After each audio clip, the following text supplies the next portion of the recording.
Today we have a special opportunity, and that's asking Brother Jagdesh very nice questions, secrets about his personal spiritual life.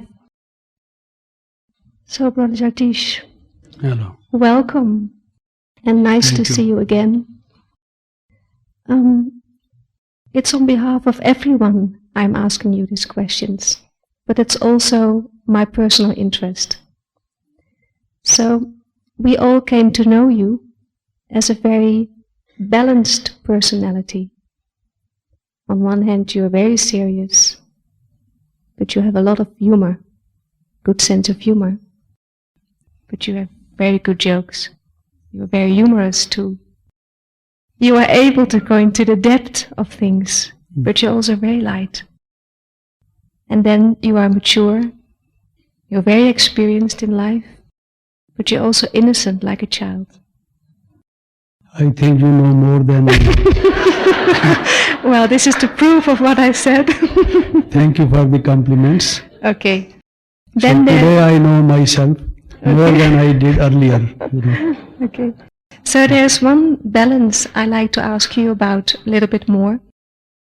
On one hand, you're a very good speaker, you're very sharp in knowledge, but I also know you're very loving and you're a very deep and compassionate yogi. So my question to you is, in your yogi life, which role does silence play in your connection? Silence in your connection with Baba. Which role does silence play in your connection with Baba? Which role you are asking? Yes. Mm-hmm. Can you tell us about it? Which role I had? No. Silence. Which role silence plays in your yogi life? That's not very clear to me. Would you repeat it again? Yes. I said on one hand you're very jnani, you're very sharp, you know how to speak That very is okay, well. that I understand. Okay, one side. I understand about me better than other things. Yes. And then on the other hand, you are a very good yogi with a lot of love and compassion. So now my question is about your yogi life. Because Gyan we can hear, yogi life we can see and feel.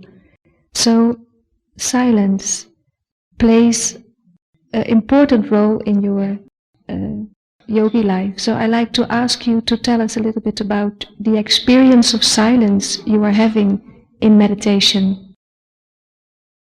Actually, the experiences of silence is not merely when I am especially in meditation, but in other parts of the day also I experience silence. From the very first day when I came to this institution, it usually was my practice to get up at 2 in the morning, 2 after midnight. I was told in my bhakti days, God is at his best at 2 o'clock. He can give you easily an appointment at that time. So I used to get up at 2 o'clock. It's not that I used to set an alarm, but the bio clock. I just thought that I would get up at this time and I would automatically wake up. And I would experience as if I am with Baba. At that time, naturally, even physically also there would be no one there. And spiritually also I would feel that I am with him. There was silence in the atmosphere, in the environment, silence in the room where I was, and silence inside. And when I remembered Baba at that time, I experienced deep silence. Again, when I came to this institution, earlier than that, when I was a school-going child, it usually happened with me that I suddenly went into a kind of a semi-trance, you can say. The environment would disappear from my sight. I would feel that I am in a sea of light, floating in a sea of light. Very deep silence, very deep peace. So at that time I could not understand what it was due to. So I used to ask my seniors, my elders in Bhakti Marg, what was it? Why it happened? They said maybe that in your past life you had been doing a lot of bhakti or some kind of meditation. So then also I experienced silence. That is a long story, but just to be short, in order to keep myself confined to the question you have put me, I would say I love silence, and therefore the nature of my work also is that I can perform it better if I am in silence. Because Baba made me an instrument for dissemination of the knowledge. So how can I do it unless and until it is deeply set in my own mind, unless and until I myself realize it. And Baba has blessed me with silence, I should say. I have that kind of experience. So silence played a great role in my life, in my self-transformation, even in my writing work. Earlier, when I wrote the real Gita, and in Hindi it was known as the Sachi Gita, that is out of print. It has been out of print for many years. I am now getting it printed in the near future. So we printed only 2000 copies at that time, and I think more than 1000 people came to Gyan. It was because when I was writing, my pen was on the paper. I felt that Baba is doing this, and I was in deep silence. I experienced it. Suppose I am writing about Paramdham, about the soul world, I felt that I am in the soul world. Writing about Shiv Baba, I am experiencing Shiv Baba. So not that I experienced silence only when I was meditating specially, but as I had said earlier, while I was doing my work, the nature of my work being such that I experienced silence. But gradually, I was given some organizational work, administrative work, and there was a lot of turmoil in the earlier days. I had to face the public opposition on behalf of the institution. Some people entered into litigation. I had to go to the court and to attend to such cases and so on. But even then, I am very grateful to Baba because of his blessings. I had that special gift of silence from him. Because you are also the spokesman of the university. Baba said it so. Well, that's what you're doing. So how do you combine speaking and silence? While speaking, how do you keep your mind silent? I feel as if it is coming, and my mind works very easily. It is not that I have to exert myself much. In order to just churn, for example, to go deeper into one point, it's not that I have to spend hours or that I have to do some laborious work on my part. As the rain drops from the clouds, the knowledge comes from Baba directly to me. I feel it's coming. Like the milk, it comes from the udders of the cow. It comes to me from Baba. So then also I feel silence. Some Brahmins, they say that it's very difficult if you have to use your intellect and to be silent and in remembrance at the same time. They say when you're using your hands, it's easy to remember Baba and to be silent, but when you have to think and working on a computer or things like that, they feel it's more difficult. Intellect and silence are not opponents. They don't have any kind of an enmity between them. They are not at loggerheads with each other. They can go together, provided I feel that this intellect is given by Baba. I surrender myself to him totally. Baba used to call me Ganesh very often, even during the course of the murli. Those murlis are not available because you have murlis only of 6 or 5 years. Earlier on, he used to call, even in the murlis, Ganesh. And you know, Ganesh, Ganpati, is shown with the head of an elephant. Why? It's symbolic. Because they say that this head of a human being, which he earlier had, that was cut off. And because of some surgery, as God is the greatest surgeon, He could transplant even the head. People have been able to transplant hearts, now perhaps livers, some other things. But God transplanted this head on me, cutting away, removing my human head. So if the intellect comes from Him, then I think my intellect, even if it is busy with work, it is with Baba. There is no problem, I feel. But of course, there are some tricky questions in life. Certain moments of irritation, provocation, temptation. When you see a lot of injustice, when you see there is a lot of cruelty, people are so wicked, misbehaving with each others. Even among the yogis, the BKs, and elsewhere, when you feel that the values are not being properly observed, then perhaps you may have some pinpricks in your life. So at that time it may appear for a while that you are losing your silence. But I personally feel values are not just to be kept in a locker, they are to be used. If I believe in justice, I should see that the justice is done.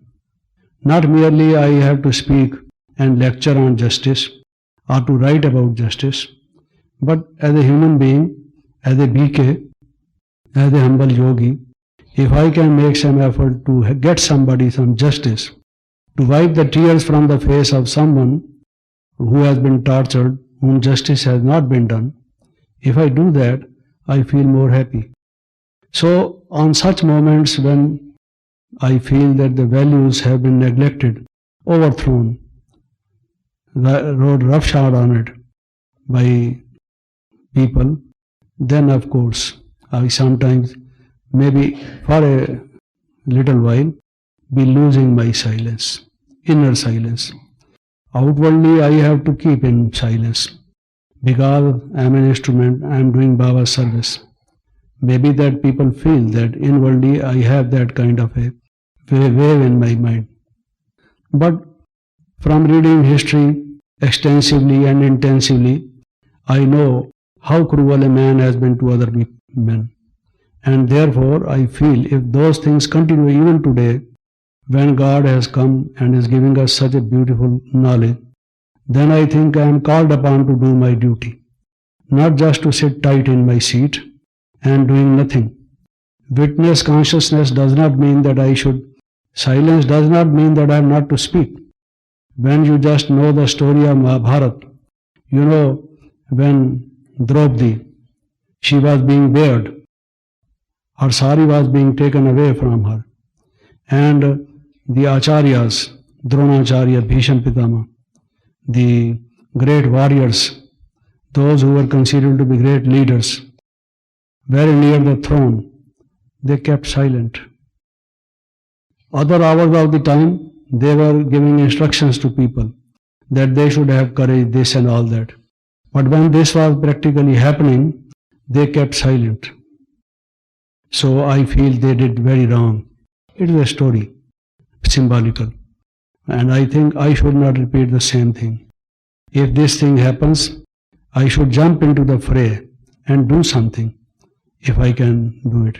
And that has helped me a lot because earlier on, in the course of the spread of this institution, there was really a lot of criticism, lot of opposition, people being very bitterly opposed to the institution.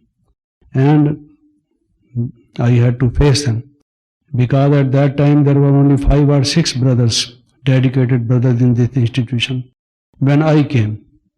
Now some of them are no more, only 3 are alive. So it was for years. It is from 1971 that other brothers dedicated. Before 71 or 69, we were only 5 or 6 at the most. So I had to rush from here to there, from there to there, just to face public opposition. And then I thought, silence to me does not mean that I should do nothing. Silence means I should have inward peace, empower myself by being in yoga with God and do something. That is what silence means. Thank you. You talk a lot about relationships. For many years you do, but I feel the last few years you talk a lot about relationships also between yogis. And yesterday in your class... Relationship between what? Yogis. And yesterday in your class, you said don't spoil your relationships with each other. In what way are you putting this idea? Because Baba also said in the murli of the 15th, don't quarrel, stop quarreling.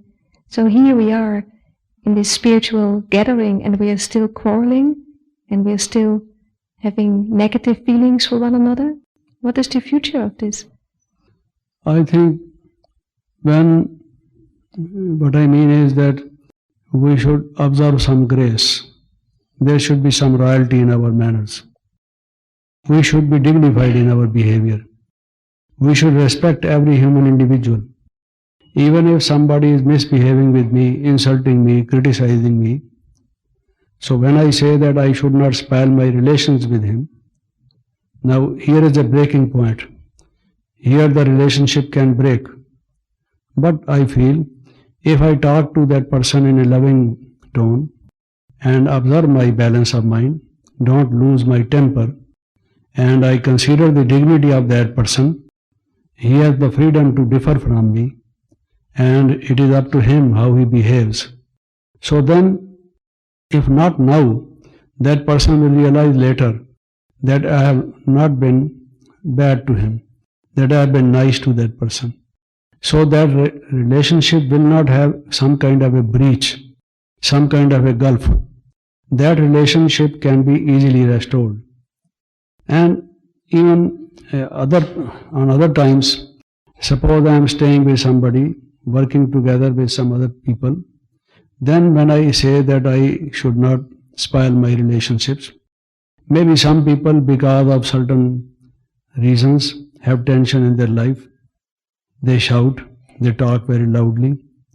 Unexpectedly, they are very rough in their manners. I should understand there is some reason. Today it seems to me that they are a little disturbed. I shouldn't mind it, you see. I should be nice to them, smile at them, try to help them out of the situation. So I should try to adjust.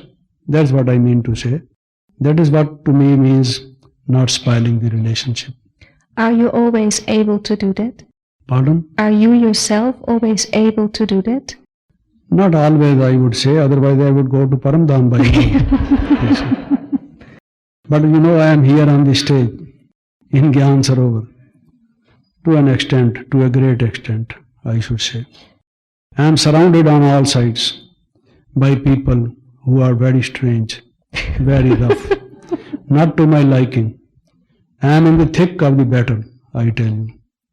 Just to be plain and frank, I differ a lot from other people in many ways. In their mannerism, their etiquettes, their way of behaving, their being over ambitious and many other things. They seem to be very pushing, very smart and so on. So I have to bear with them. So that is what I mean by not spoiling the relationship. That even when all these things happen, as a yogi, as a jnani, I am supposed to maintain my calm, my balance, my peace of mind, not to lose it. That's what I mean. And to a great extent, that is what has given me maturity. I am successful. Even on behalf of the institution, when we want to go to meet some government officials, they have heard some wrong things about the institution. Sometimes they speak very badly. We have to bear with them. So you have to change them by your own self-transformation and by your own waves and vibrations of peace. You have to give them peace of mind. That is what you have to do. So to that extent, I think I am successful. Otherwise, I passed through certain situations when I was just on the point of being killed. Sometimes the opposition was so harsh, so violent. People were ready to put me to death by means of daggers, you see, mobs of them. If I had just lost my balance, spoken even a word which was wrong at that time, I wouldn't be sitting here today. Then again, I would be in some other form, you see. But just at that time, to hold myself, hold my tongue, you see, to be quiet, to look into their eyes. He is a soul, she is a soul, child of God. God is the giver of peace. I must give this person peace. He is losing the peace. All these things, all this knowledge help me solve that situation. So you also talk about controlling power. Talked about? Controlling power, to know when to stop, when to speak, when to be silent. Yeah. So you will be ready by next week? Baba gave us 15 and days. then also, you see, not only not to speak and to stop and all that, but also when to speak. That also is essential. In matters of administration, if you keep silent, you don't speak, it doesn't work. Sometimes you have to speak. To certain people who do certain very wrong things again and again repeatedly, you have to speak. So that also is a controlling power. Controlling power does not only mean not to speak, see, or to speak with restraint or so on. That of course is there. But at the same time, to speak effectively. So that if you want to communicate to somebody, it should hit somebody's mind. It should have the proper effect. Somebody should get the message, what you mean. What you say is what you mean. They should understand. Politely, in a dignified manner, sweet manner, loving manner, but in a strong voice. Means using those words where they understand. Today, Jagdesh Bhai seems to be serious. This is something what he is saying from his deep heart. You are saying that I joke, I smile, and all that. I do that, no doubt. But sometimes I have to speak, you see. If I am a spokesman, I have also to speak. So Baba gave us 15 days till the next meeting in order to be self-rulers. And now many days have already passed. Yeah, there's only 1 week to go. So yet it is not too late. See, we still have 7 days. Okay. Still, those efforts can be made. You must determine in your mind, come what may, whatever the situation, I will fulfill the expectation of Baba. I am deeply committed. There will be provocations, irritations and other things where I will be losing my control. But I am sure I will not be losing my control this time. 15 days is not a long period. If I can't do it for 15 days, then how can I get the governing power in golden age even for 15 months? I don't deserve it. You see, it's a big gamble, a big bargain. But just for 15 days. You observe this balance for 15 days and Baba gives you so much. You understand? Baba says, matta satta. You know those people who get the roughage and they give in return to you some utensils, some household articles, new ones of plastic, of steel, of copper, of other things. Here in India, that is what is generally done. People come to your streets and they sell their wares. They say, new lamps for the old one. For example, you get these, just give us some rags, some torn clothes which are not usable by you. So because of them they give so much. And Baba does not even expect that much. He is prepared to give us so much. I think it will be the greatest fault on us, on our part. Greatest failure. Mind you, I repeat it again, greatest failure on our part. If even within these 15 days, you see, let us swear, within these 15 days, Baba, we are going to do it. Whatever happens, you see. Now that 15 days are not there, we have already lost some days, so still there are some days. They say better late than never. So even now we must make some efforts. Difficulties will come. Yesterday you spoke about the art of listening. Art of? Listening. Listening? Yes. So therefore I am making it in place so that I can listen. Yes. But then you said it is also very important to listen to your inner voice, to your conscience. conscience and intellect are very much connected, isn't it? Actually, I was referring to three additional ways of listening. Some of the kinds of listening are already known to us. From our childhood, babyhood, we listen. So that is commonplace listening, usual, everyone knows. But I was referring to three additional kinds of listening. One, as I said, was listening to the voice of your conscience. Don't do this, don't do this, don't do this. Baba said, my sweet child, my beloved child, don't do this. The conscience raises the voice. Being a yogi, you are doing this. It is wrong on your part. Don't do this. Baba gave you 15 days, and within 15 days you have to make this effort. But you are not doing proper effort. And on the other hand, you are disobeying him. Don't disobey, don't disobey. I don't listen. I will say, I will teach this man a lesson. He has been always misbehaving with me. So I don't listen to that voice. Many of the murders, many of the rapes, many of the crimes are committed because people don't listen to the voice of their conscience. I visited some jails, asked some prisoners, why you did this?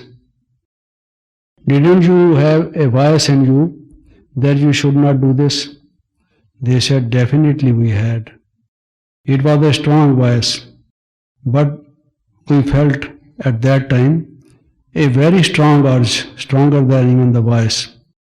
In a moment of that, in the heat of that moment, we did it. The voice was there, provided we would have listened to it. So this is one kind of listening. The other is, suppose your telephone is always busy and someone is trying to call you, but your receiver is not in its place. All the time you are holding it on to your ear and your mouth, calling somebody. So how can he contact you on your telephone? Your number is busy. He can't contact you. He has to give you a very urgent message, very important, that can save your life, or that can give you a great benefit from something. But he is unable to contact you because you are holding the telephone all the time to yourself.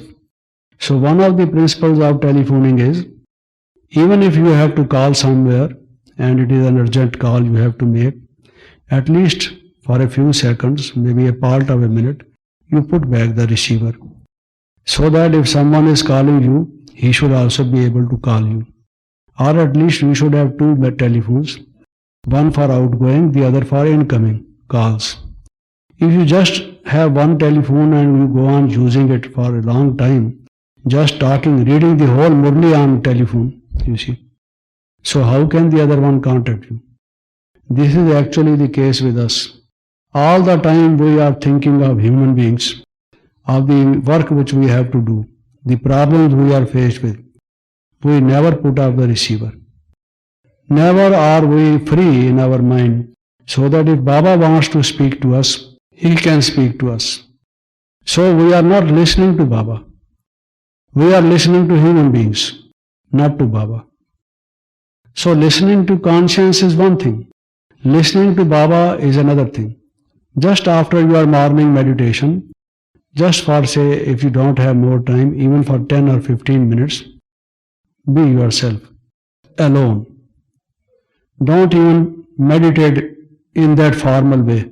I am a soul, I am a point of light, God is a point of light, He is in the soul world, God is my beloved Father, all these. Don't go on using all these thoughts. Don't be in your mind. Think nothing. Absolutely nothing. No problem, no worry, no job, no work which is left. Not even remembering Baba, just with the consciousness that you are living it free for Baba. If Baba wants to say, Baba, what is to be done? Now Baba, I leave this telephone for you. If you want to speak to me, if there is some message you want to give me, Baba, I am available on the phone. You will get a call. Because Baba is listening, you are not listening. When you have this thought in your mind, Baba, I want to listen something from you, Baba will speak to you. You see, that is another kind of listening. And the third kind of listening is listening to those who are your well-wishers. You listen to many people. They have their motives, I tell you. They have prejudices. Some are bias. They have a preconditioned mind. What they are telling you is polluted, everything. You can't always understand why they are saying what they are saying, what their motives and intentions are behind it. But there are certain people who are your well-wishers. Everyone's well-wishers. Dadi ji, Dadi Janki, Gulzar Dadi, some other seniors, you see. Listen. You are not listening to them, listening to other things. They are special people who really love you. They want to give you some benefit. If you don't listen to them, you will be the loser, you see. So this is another kind of listening. Listening is that if somebody has come to me with a complaint and I am an administrative officer, that I must listen.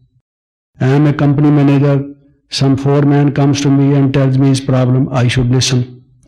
That I am in the family, somebody wants to speak something, there is something he wants to communicate, I should listen. All that kind of listening people are talking about. But during the period of your life, you must have observed and found and experienced there are some people who really love you without any selfish motive. You must listen to them. Must listen to them. However wise you may be, your intellect may say one thing. They are saying something opposite to it. But you must listen to them. You are listening to your own intellect, to your own mind, but not listening to them. You see, that's another kind of listening. You yourself have a lot of respect for the daddies, don't you? And naturally, it means I think I should have. But you have. Mm-hmm. Everyone should have. And that is based on the experience. Mm-hmm. Because my mind really feels it, how loving they are, how spiritualized, how divinized they are, how pure they are, what kind of sacrifices they have made, what kind of divine instruments they are of Baba. If I don't listen to them, I will be the loser, you see. I listen to them. You also said that to have attachment to your own ideas is a big problem. You have a complaint against it? I don't think so. There are many ideas we have to surrender. We have many meetings. Suppose I have a project in mind. I want to do something. I am very much fascinated with that idea. I think it would be very wonderful if it is worked out, if it is put into practice. People should do it. I feel a great urge. Like the pangs of birth, a child is being born and the mother feels the pain at that time. And similarly, I may also feel this idea is born and I feel it should go out and people should accept it. Everyone wants that his or her baby should be accepted, you see. So should my idea, like a baby, should be accepted and fondled, you see. Someone should give the toy, others should just this do and other things. But what does surrender mean? After having spoken about it, told about its merits, you have to work together as a team. It's an institution. Individuals are different. I am not an institution in myself. I am a part of this. So maybe however wise I am and however good is my idea, people don't accept it, you see. So I should go on pressing and asking people, you have not understood it, please do it, you must do it. I get offended, I get displeased. That is a wrong thing. So it is not that I have attachment with that. Of course, when the idea comes to you and your mind really feels that it is a brilliant idea, you like it, naturally you express that it's a good idea. Being a witness conscious in an impartial way, you have to mention it. If you don't mention it, people don't know about it, the idea will go. You are killing your own baby. Don't kill your own baby, tell them how good it is. But if they say, no, it is the weeping child, and they don't accept it, let them not, you see. So forget about it. Surrender yourself. That is what I do. So no attachment in that sense. You said a few things about attachment yesterday. About? Attachment. But there is something else I like to ask you about attachment. Yesterday you said, if you analyze, then you realize that first there's attachment and then there's sex lust and ego. And Baba always says first there's body consciousness and ego and then all the others are coming. Can you explain this a little bit further? At different times, different processes work. In the Gita, for example, there is a shlok, a verse, and it is said, Dhyayate Vishyan Punsa Teshu Sangam Upjayate. What happens is, you think of something. Man is a thinking person. Because we are alive, we have consciousness. I think of something. This glass, beautiful glass, very good glass, size is okay, color is okay, so on so. Again and again I think. What happens is, I form an attachment. And then you say, I like it. At that time the attachment is mild. It is not very strong. You can give it up also. Because it is not deeply etched. At that time you can win over it, conquer it. So then you generally express it by saying, I like this. I like ice cream. I like pakoras, samosas, gulab jamuns, you see. This thing, that thing and the other thing. So that is what happens.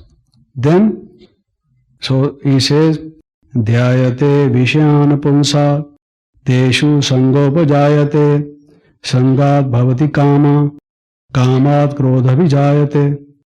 Then Kama, you have desire. Now that likeness, previously you liked it, now you desire it. Your liking has become strong, you see. It has now taken the form of desire, ambition. You can't be without it. To say, I want to get it, I want even to pay about it. There was a person, an industrialist, the head of an industrial group. He came to our institution. He used to have pickles and condiments. He was very fond of them. Must have started earlier in his childhood. And whichever pickles and condiments were available in any part of India, he would just take up his telephone and call them. They knew that he is fond of them. He paid them handsomely. So he would ask them, by the next available plane, please send those condiments to me. He couldn't do it without it, you see. Another man was so fond of certain sweets that he would know which sweet in Calcutta, which in Delhi, which in Odisha, which in UP, which sweet is available in any part of India. Very good sweet. So he had contacts with them, their telephone numbers, everything. And he would ask them to send it by courier service immediately. That kind of sweet, you see. Because they couldn't be without it. So, Sangat upajayate kama, kamat krodho vijayate. So from that desire, from that previously you liked it, now you desire it. Or you can say, you desire it so strongly, you see. Kama, kamat krodho vijayate. When your desires are not fulfilled, then you become angry.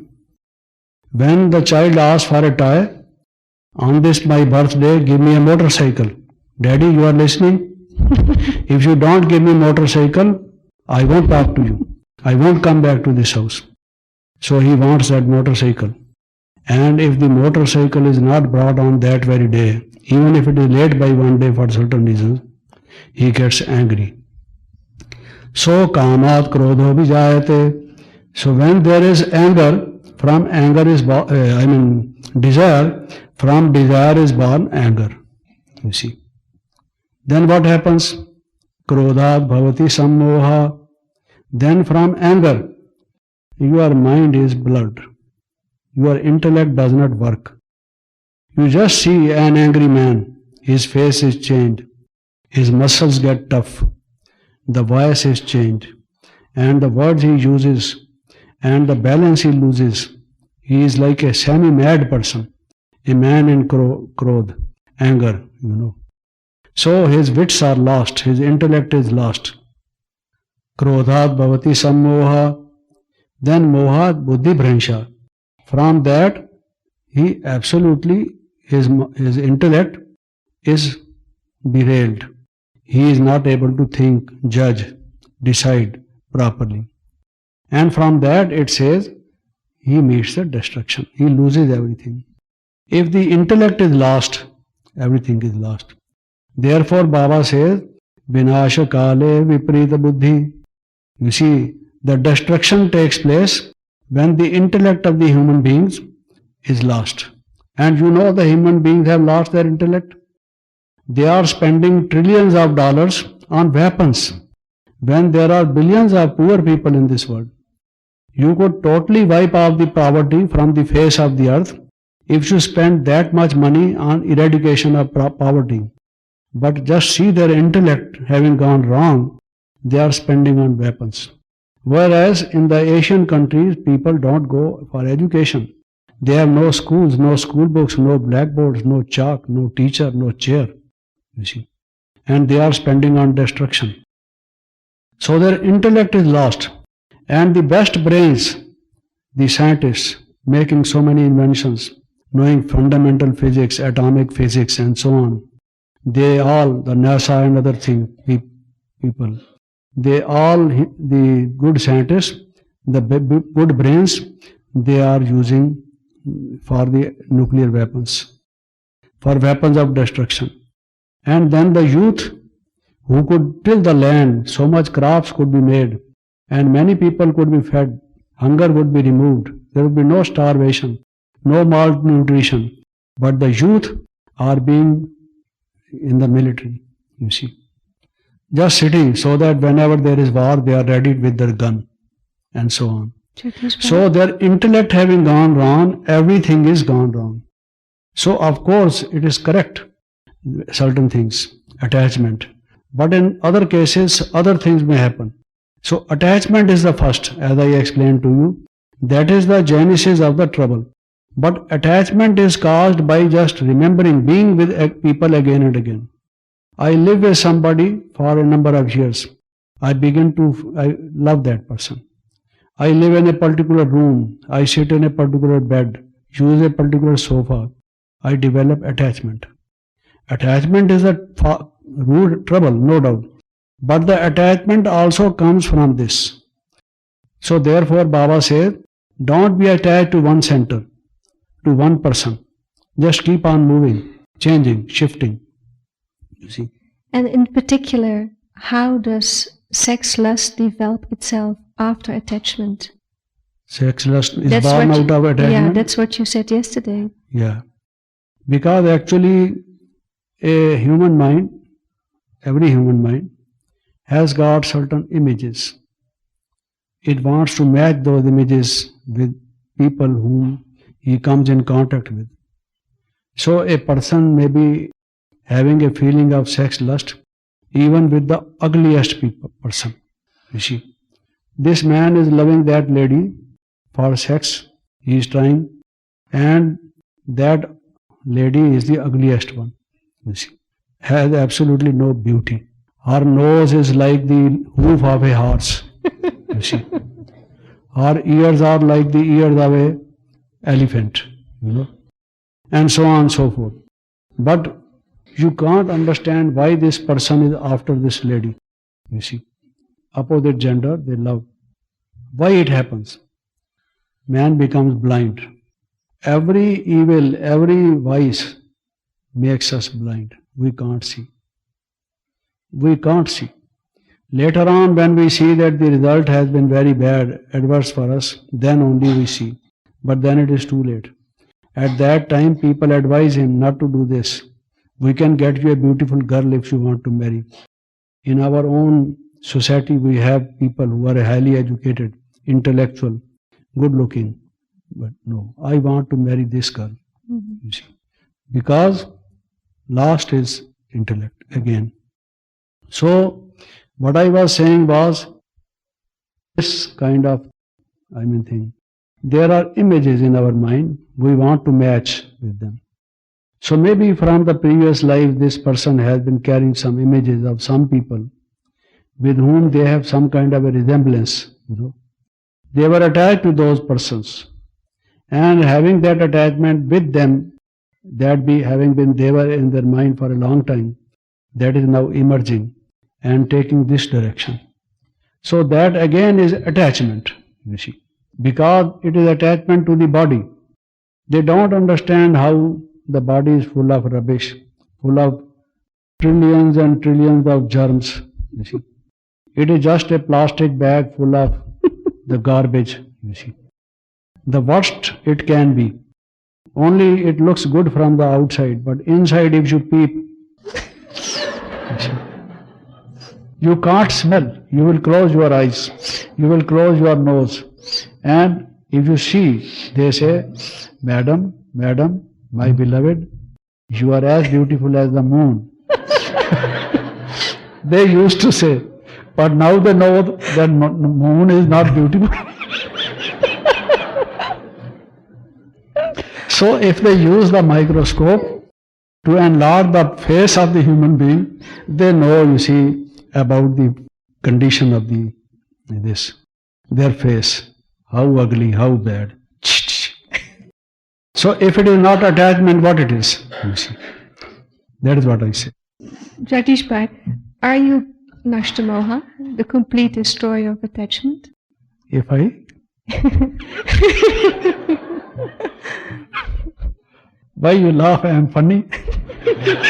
No, you're very realistic. That's nice. I see. You know, the name is Jagdesh Chandra Hasija.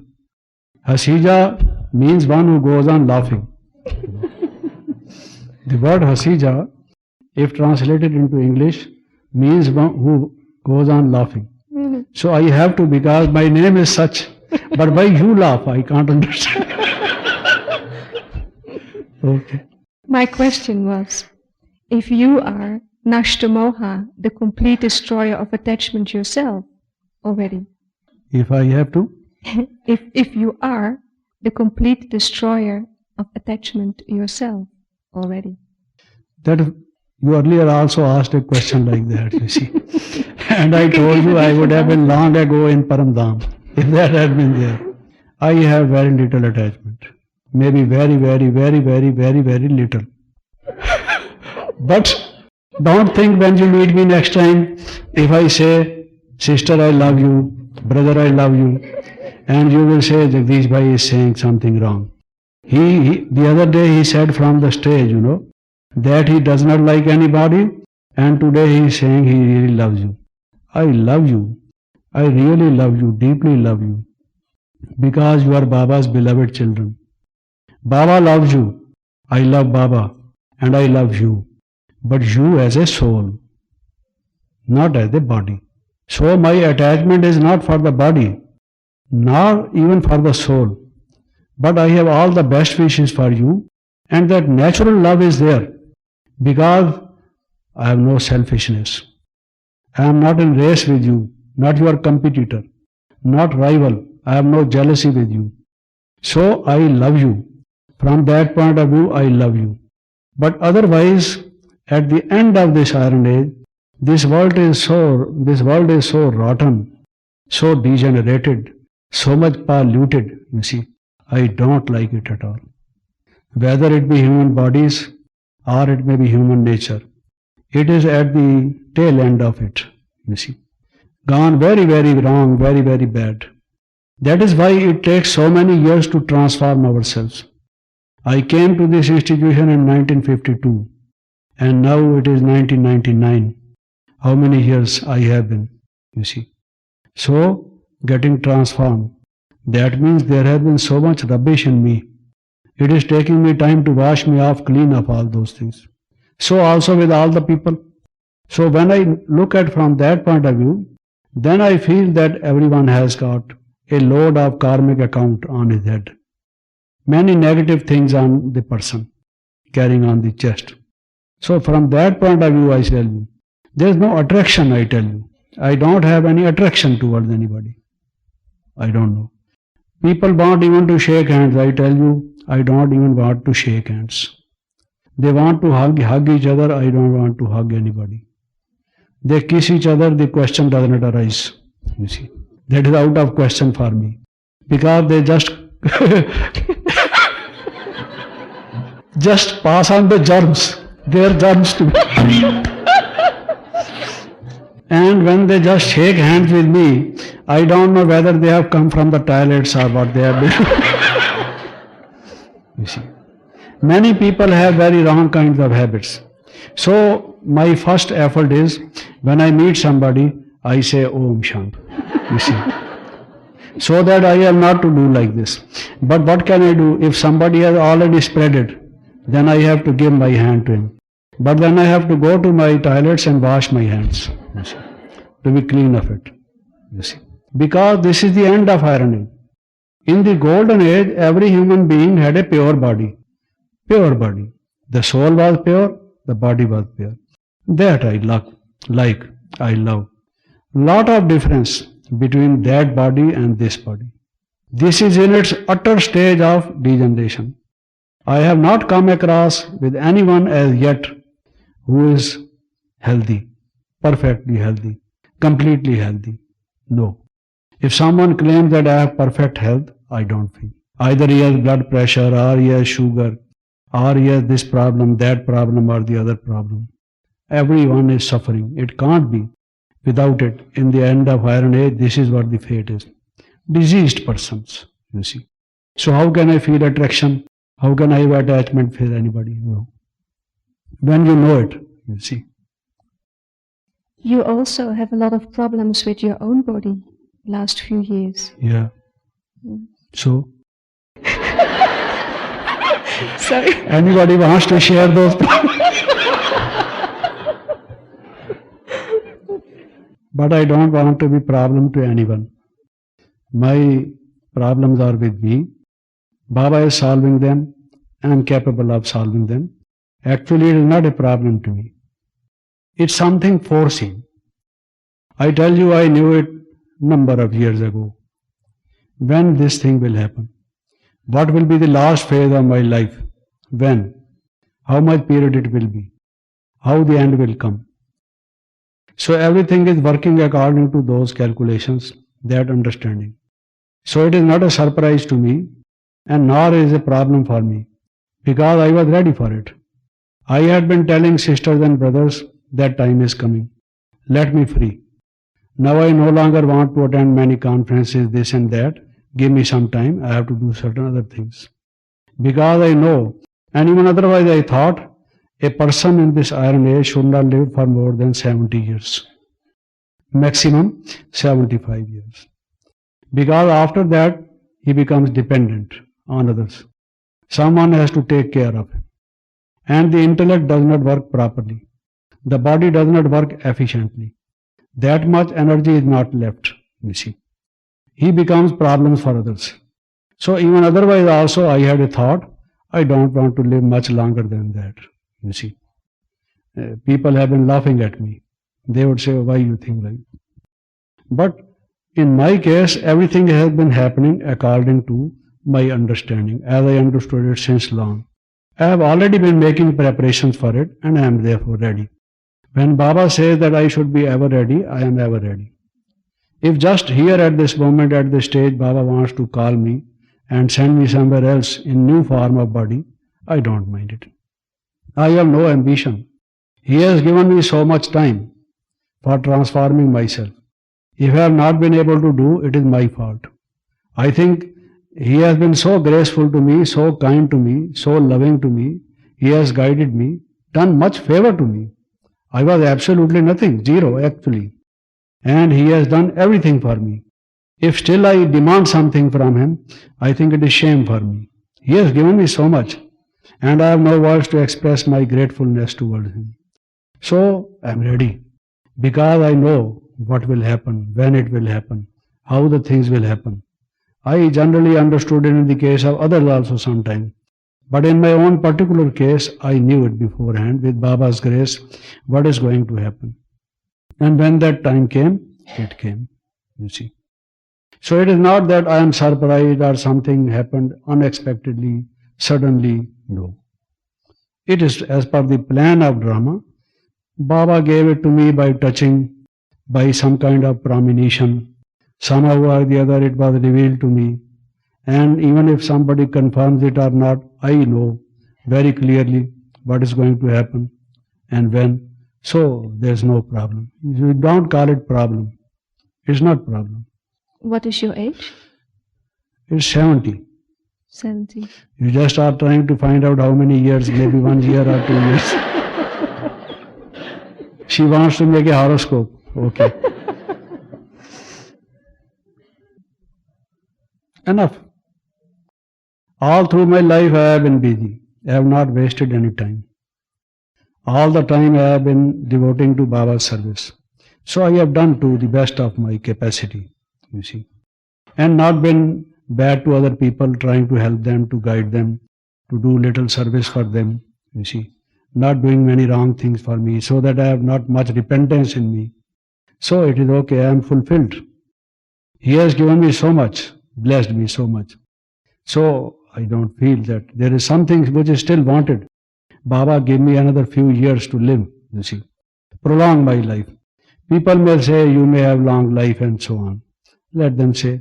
It is a natural way of telling people, expressing their sympathy, good wishes. That is in a customary way they say like that. But whether I live for a long way, it will be a curse. If I live say for 85 or 90 years, it will be a curse to me. I don't want to live.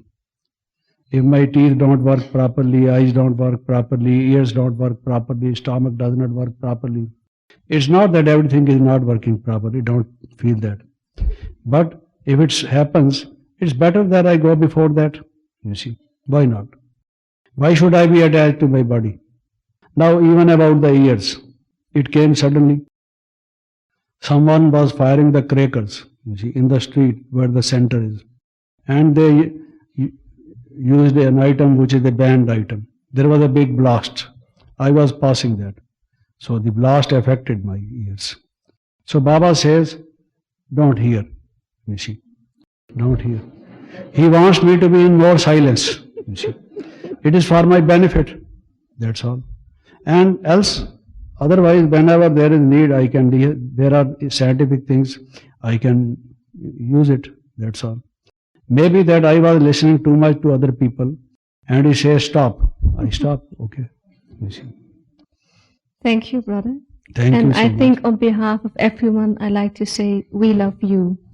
I think so, don't we? Yes. Thank you.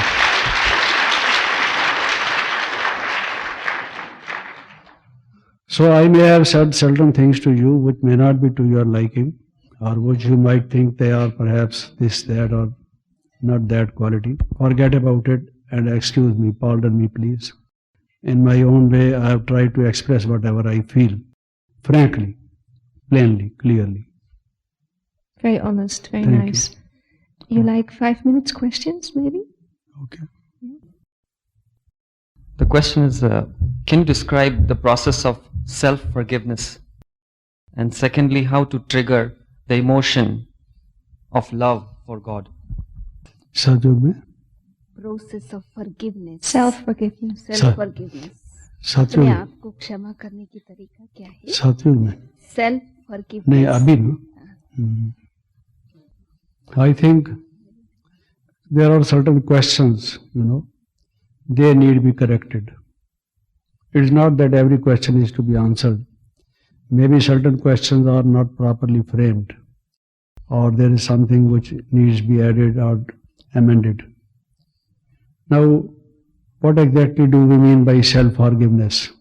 You see, except that it is forgetfulness, forgetting. Baba says past is past. That's all. So that is what is required. I can't forgive myself. A criminal cannot forgive himself. It is for the judge to forgive him. or those who have been harmed by the crime, it is for them to forgive him. If the criminal wants to forgive himself, it has no meaning. But in order that I may make progress, be a better person in the future, what is required is that I get detached from the past. I say there was some blunder I committed in the past. Now I won't do this. So there can be repentance. There can be realization. There can be determination. But not self-forgiveness, I suppose. It's not that I should forgive myself. That's what I understand. Second question he was asking. How can you trigger the emotion of loving God? And परमात्मा के लिए how can you trigger the emotion of love in God? For God. How can I? Love for God. How can you trigger emotion of love for God? परमात्मा के लिए अपने अंदर प्यार कैसे जागृत करें? कैसे प्यार प्रकट? जागृत कैसे करें? Actually, love is of many kinds. It's not of one kind. But it is a subject apart which requires to be dealt with at length. To a small question, the answer has to be small. And I would say briefly that when someone gives you so much, then you love. This is what generally people call it love, you see. Somebody is nice to us, speaks nice words to us, on our birthday sends greetings to us, or calls us on the phone and says happy birthday to you, sends some gift to us, our family members make a cake for us, invite a party and so on.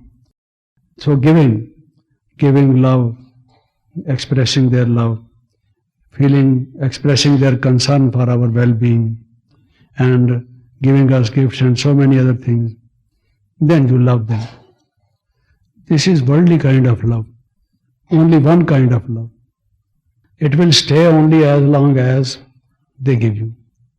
And when they just are in such a situation they can't give you, or when they no longer feel that they should go on all the time giving to you, there are some other people whom they should give now, and so on. So then you may think that they no longer love you, and your love also may be reduced. That is a different kind of love. But in this case, when I say of love for Baba, now those people Baba has been expressing in the murli, those people expect something. They think in our days of need this person will help us. They have some hopes in us that we will also be of use to them someday or the other. In their hour of need, we will help them. But Baba's love is without any selfish motive. Not only is that without selfishness, but it is unlimited. Not only it is unlimited, it does not vanish sometimes, come again sometimes. You see, it stays. It is constant. Baba keeps us loving. And he gives us so much, so that we have no words to express for 2500 years. And again expressing his love to us, sweet children, loving children, beloved children, and so on. And we are naughty children, wicked children, not trying to be up to the mark as he expects us. But even then, he does not cease to love us. He does not cease to love us. So, that kind of love Baba gives us. When that is the case, then our response also has to be love. Love is a response in this case, you see. One, love is naturally born. The other, it is a response.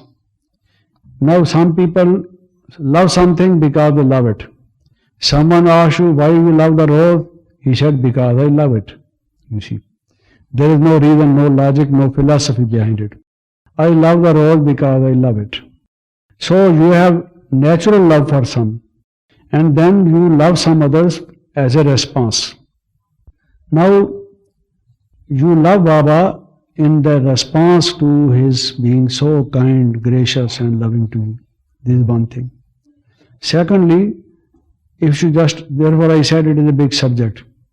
If you just think, whomsoever a person loves, why does the person love? You see, there must be some reason. He hates another thing and loves this person. There are many things. So one of the things is the beauty. The beauty. Beauty also makes us love something, you see. So God being the purest, eternally purest, in thought, word and deed. They say handsome is one who does handsome. So God being the, having those qualities, therefore also we will love Him naturally. Being He our Father, being our Mother, being our teacher, being our guide, our helper, love comes to us. And we love to Him as a response also. Shall I read it? When people you trust deceive you, how do you feel and how to keep a big heart and be loving?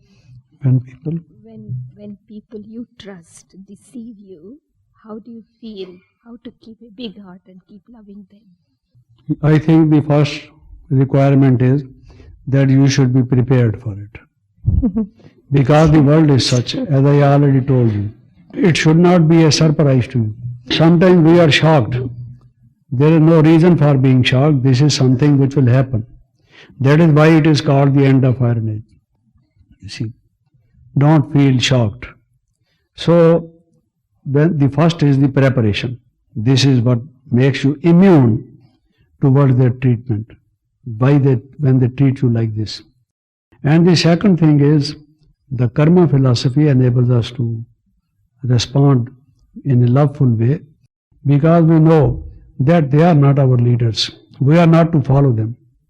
We are to follow Baba. As human beings, they have their failures, their weaknesses. So this person being dishonest and being hypocrite or having some other bad things, he deceived us. So if he deceived us, then it is our fault also. Why? If somebody deceives us, isn't it a sign that we are not, awake, alert, that we let people exploit us. Let them deceive us. So I think we should turn towards ourselves also, that we should be having proper judgment of people. Try to have contact with only those people who are really good, genuine people. Why in the first instance you form company with those people who deceive? You are not good judge of human beings. That is your fault also. But in any case, since they have deceived you, now what can you do? What can you do? To cry over spilt milk is no use. Now you can learn a lesson. Some lessons are learned by paying something, by spending an amount, some money. Some other lessons are learned by study, by making some effort, devoting some attention. So this lesson that you should not be deceived by others in future, even if they have deceived you, if you just receive this lesson, you have paid for it and learned a lesson. So be happy, don't worry, you see. Yesterday you said in class that samskar is the most difficult thing to transform. Why is that so? कल आपने कहा कि अपने संस्कार को परिवर्तन करना सबसे कठिन बात है. क्यों? Because you cannot lift the chair in which you are sitting. Can you lift the chair in which you are sitting? Any one of you can do this miracle? I am sitting in the sofa. As long as I am sitting in this sofa, I can't lift it up. Can I do? I can't. So the sanskaras are very much in the mind, sitting in the mind. So how can they get it out, take themselves up and go away from there? They are deeply entrenched. They have set their camps in it. So they are not going to go, you see. They have taken possession of a particular piece of land. Some people have done it. So they don't leave it easily. It's very difficult to throw them out. Vested interest, as they say. So those evils and vices have vested interest in you. Moreover, they are deeply entrenched in you, and they have set their camps in you. They have been there for a long time, and they say possession is 9/10 of the law. Possession is 9/10 of the law. So they think that legally our mind belongs to them because it is under their possession. They don't leave it easily. Therefore it is difficult. Then again, the worst thing is we put obstacles. The greatest obstacle in self-transformation is that our mind becomes divided. They say union is strength. If your mind gets divided, sometimes you say, take the case of a person who takes alcohol. Sometimes he thinks he will give up alcohol. At other times he says, not yet, after a year, let me enjoy my life. His mind is divided. So when the mind is divided, how can it score a victory? It cannot. When the forces, the army of a country is divided among itself, that country cannot emerge victorious. So the greatest obstacle is that there is a conflict in the mind. The mind is fighting with its own self. A divided house, as you can say. The mind is working like a divided house. That is why it is difficult. Take the case of Alexander the Great I was mentioning. Now he was at the head of a such big army, came to India, conquered many places. A big general. Earlier on, he had conquered many other territories. He wanted to become the king of the whole landmass, the world. Now he died at a very young age. Why he died?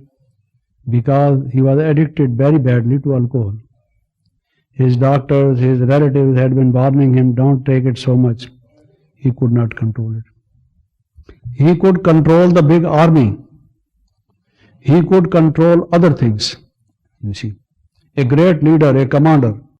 But he could not command his own mind, you see, because he was divided. Why divided? He wanted to have alcohol. I should not take alcohol, he said to himself, otherwise I will die. But I must take to alcohol, because after all I have to die one day. So if I have to die one day, why not take alcohol?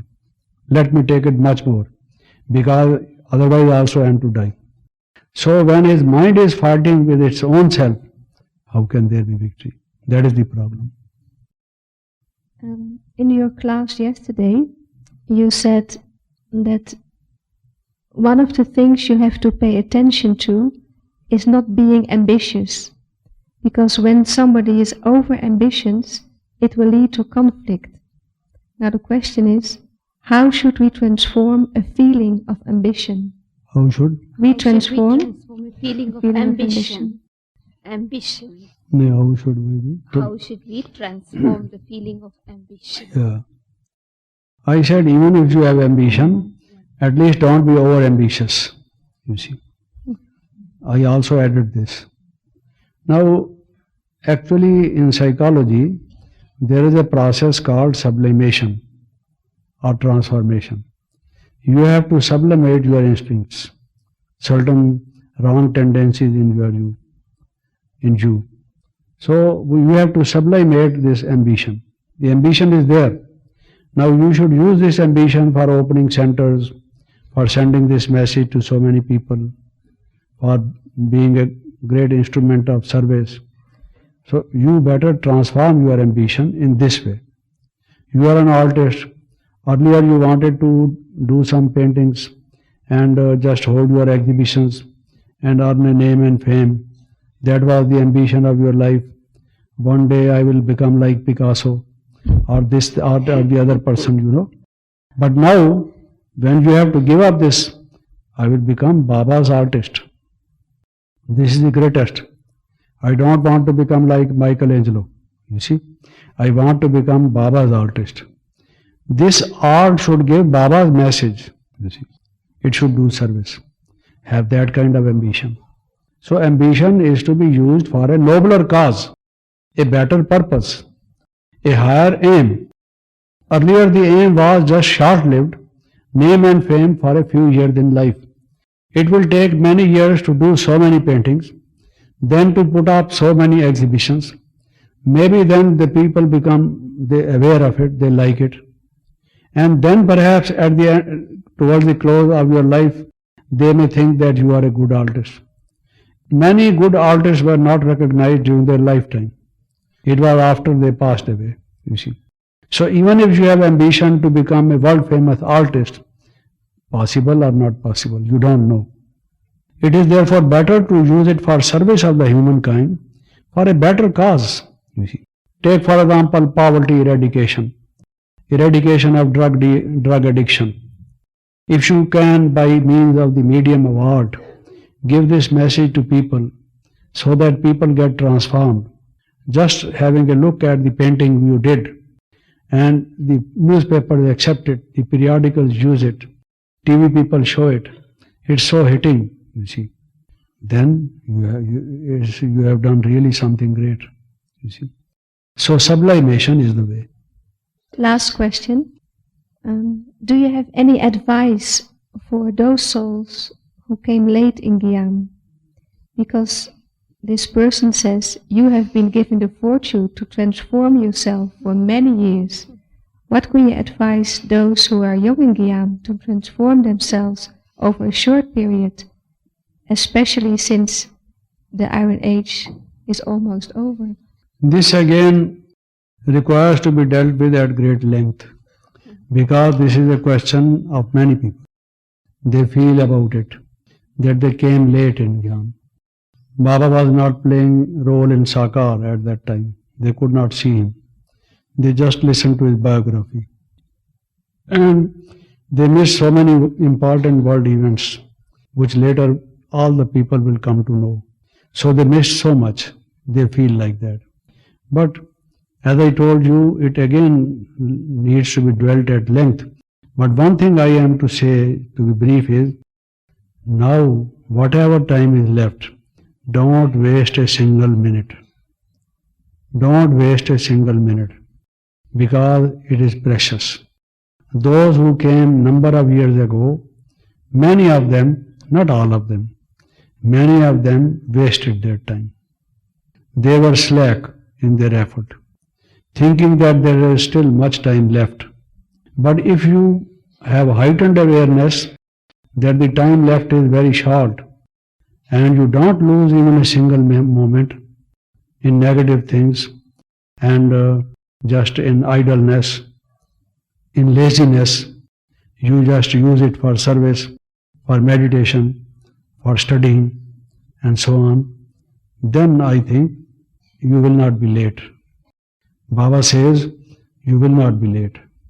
Some of them can still be in the rosary, and some of them can still be at least in those 16,108, or maybe in the first million or so, you see. Still there is chance. But the main thing is that you must not lose your time, waste your time. That's it. Thank you. So I can go? No. I am under arrest. They say you can't go. I thought they would send me on parole, but even that also they don't do.